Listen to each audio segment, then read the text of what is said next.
The road ends here for NC State after a 75-65 loss to Louisville in the Sweet 16.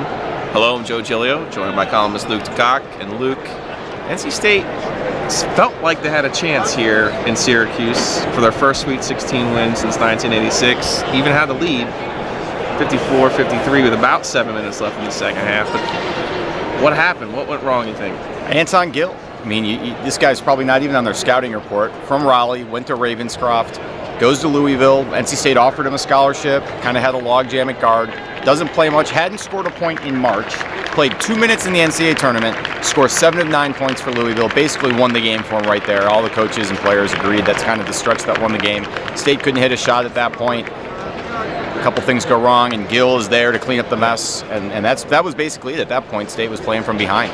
And in February, NC State beats Louisville. It was obviously a little bit different team without Chris Jones, but honestly, I thought Cat Barber today, Coach Godfrey said he was under the weather, sick, stomach bug, but 8 points. He had 21 points in the game in Louisville, and I thought Louisville's zone, 2-3 zone, matchup zone, gave Wolfpack some problems. They said maybe like the Duke game in Greensboro. Similar, and with Cat, we didn't know he was under the weather, obviously, and they came out and was all over the place. I mean, that's just a point where I think an older player learns when you're not 100%, you don't try to take the game over. Maybe he was overcompensating. It was definitely a case of Cat doing too much, and it put State in a little bit of a hole early, but they did get out of it.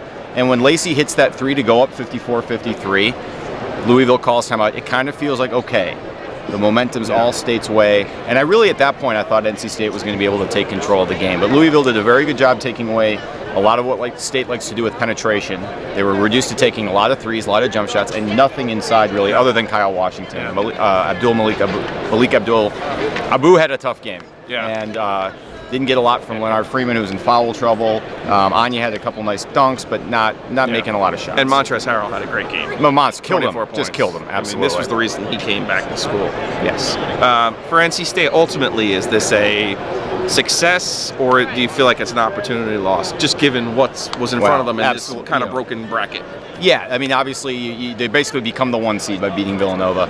I don't know that NC State, even if they had beaten Louisville, was going to get past Michigan State, just because that's a team that's set up to take away everything NC State does well. But, you know, this is a team that beat Villanova, came back to beat LSU. Anything's possible.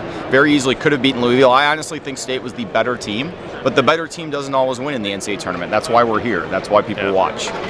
And obviously a lot of optimism for State next year. They lose Ralston Turner, but Terry Henderson comes in. They have not signed any freshmen yet, but it does feel like maybe they're set up for a pretty good year next year. I would think so, and I think you get another year of Cap Barber.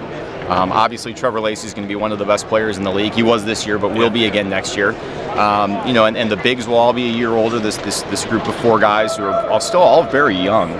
I think they figured some things out this year. They figured out that they're a better team with Leonard Freeman on the floor.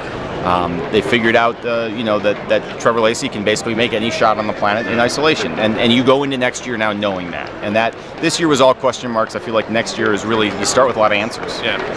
Well, for Luke, I'm Joe Giglio. Thanks for joining us here in Syracuse. That's a wrap on our march.